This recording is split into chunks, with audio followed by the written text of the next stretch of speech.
સમયથી એટલે કે પાછલા કેટલાક વર્ષોથી એક મુદ્દો ચર્ચાતો આવ્યો છે કે નવરાત્રીમાં દીકરીઓની સુરક્ષા જોખમાઈ રહી છે।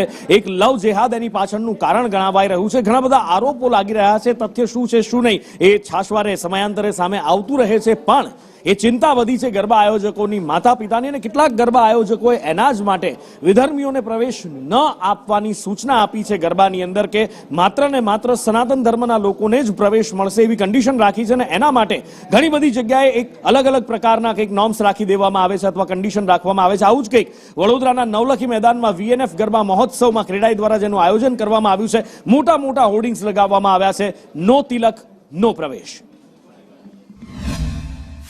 વડોદરા શહેર એટલે સંસ્કારી નગરીના ઉત્સવપ્રિય નગરી તરીકે ઓળખાય છે। વિશ્વ પ્રસિદ્ધ વડોદરાના ગરબા તમામ જગ્યાએ વડોદરા શહેરમાં અલગ અલગ ગરબા ગ્રાઉન્ડો ઉપર થઈ રહ્યા, ત્યારે અહીંયા ક્રેડાઈ દ્વારા આયોજિત વડોદરા નવરાત્રી ફેસ્ટિવલ નવલખી મેદાન ખાતે આયોજિત કરવામાં આવે છે, જ્યાં અંદાજિત 35,000થી વધુ ખેલૈયાઓ પ્રતિદિન અહીંયા માતાજીની ગરબા ગાઈ આરાધના કરનાર છે। ત્યારે ગત વર્ષની જેમ આ વર્ષે પણ VNF દ્વારા નો તિલક નો પ્રવેશનું એક મોટું હોર્ડિંગ બનાવવામાં આવ્યું છે, અને તમામ જે ખેલૈયાઓ પ્રવેશ કરશે ત્યારે તિલક સાથે પ્રવેશ કરશે તે રીતનું આયોજન કરવામાં આવ્યું છે।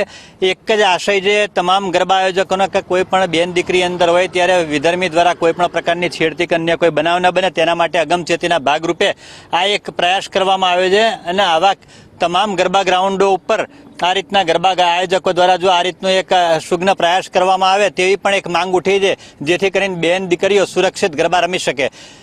નિકેશ વાણંદ સાથે હિરેન મોદી, સંદેશ ન્યૂઝ, વડોદરા।